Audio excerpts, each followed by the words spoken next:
Can New Zealand rebound? Is South Africa a real deal? Either way, England should note it. Bangladesh's 8-wicket win last month at the Bay Oval upset the established order of Test cricket. New Zealand, the all-conquering boys next door, simply did not lose at home. Over a stretch of 17 tests, West Indies, England, Sri Lanka, Bangladesh, India and Pakistan came, saw and failed to conquer. Then Bangladesh came back, won the first test and lost the second by an innings and 117 run. Number of tests since last accident was back up to 1 for New Zealand. That 17-match run dated back to March 2017, when South Africa won by 8 wickets at the Basin Reserve in Wellington. The tourists took that series 1-0, and New Zealand are without a test victory against South Africa since March 2004. The Proteas have never lost a series to New Zealand in either country, yet it would be a remarkable achievement if South Africa win one of the upcoming tests, let alone both of them. This will not only be an interesting 2-test series in its own right, it gives England fans a glimpse of the sides who are travelling to the UK for the first home summer of Project Reset. Tom Latham is the New Zealand captain in the absence of Kane Williamson and his troublesome elbow. Williamson's record at home during that 17-test unbeaten stretch was sublime.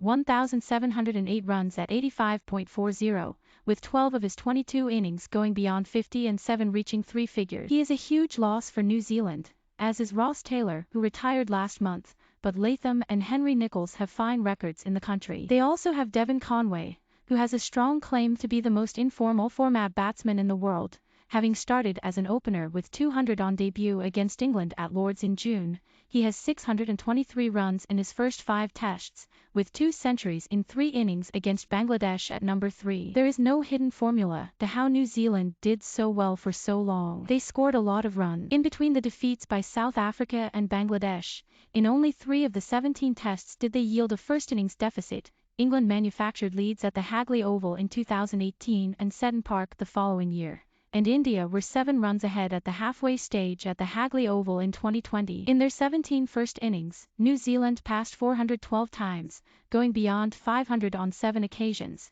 600 thrice and 701. The South Africa 11 of 2017 had a fine bowling attack: Morne Morkel, Vernon Philander, Kagiso Rabada and Keshav Maharaj, with J.P. Duminy helping out. Rabada remains to spearhead a 4-strong seam attack that performed excellently in the 2-1 series win at home to India at the start of this year. Lungi Njiti is no short slouch, yet he can seam it next to Marco Jansen, the 6 feet 8 inches, 21-year-old left-arm fast bowler. Taking the new ball with Rabada is Duan Olivier, who made his first test appearance in 3 years against India, having signed for Yorkshire as a Kolpak with the intention of playing for England. In a low-scoring series against India, Jansen, Njiti and Rabada combined for 54 wickets at 17.02. However, Rabada's 3 tests in 2017 are the trio's only experience of red ball cricket in New Zealand. They have the general tools to succeed, but will need to replicate home form in unfamiliar clime. Maharaj is still whiling away with his left-arm spin,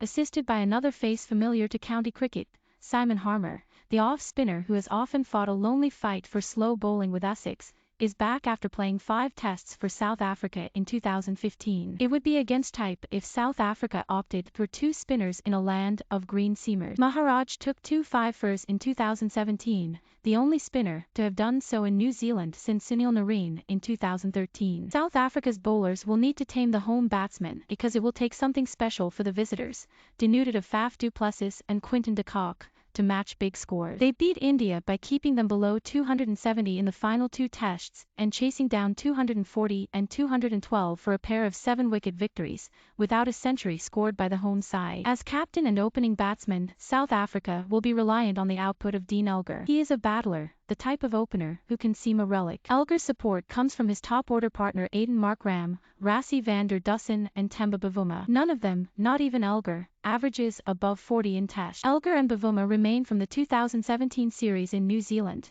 in which Elgar scored a century and a 50 and Bavuma 2 50s. Bavuma's century against England 6 years ago is his only Test 100, to go with 17 half-centuries, while van der Dussen has yet to convert any of his 650s into 3 figures. South Africa have been further weakened by the absence of Keegan Petersen, who impressed with 3 half-centuries against India, after a positive COVID test kept him out of the travelling squad. His place at number 3 is likely to be taken by Cyril Orwee, who is uncapped, or Zubair Hamza, who averaged 18.10 in 5 tests up to January 2020. Challenging them will be a familiar New Zealand bowling lineup. Trent Boult will miss the first test as he awaits the birth of his third child, leaving his old muckers Tim Southee and Neil Wagner to carry the can. Matt Henry or the uncapped Blair Tickner is his likely replacement, while Kyle Jamieson, bowling from the clouds, has 44 wickets at 15.50 at home. Colin de Grandhom's medium pace completes the attack. New Zealand: Tom Latham, Will Young, Devon Conway, Henry Nicholls, Daryl Mitchell, Colin de Grandhom, Tom Blundell, Kyle Jamieson, Tim Southee, Neil Wagner, Matt Henry/Blair Tickner. South Africa: Dean Elgar, Aiden Markram, Cyril Erwee/Zubair Hamza, Rassie van der Dussen, Temba Bavuma, Kyle Verreynne, Marco Jansen, Kagiso Rabada, Keshav Maharaj, Dewan Olivier, Lungi Njidi.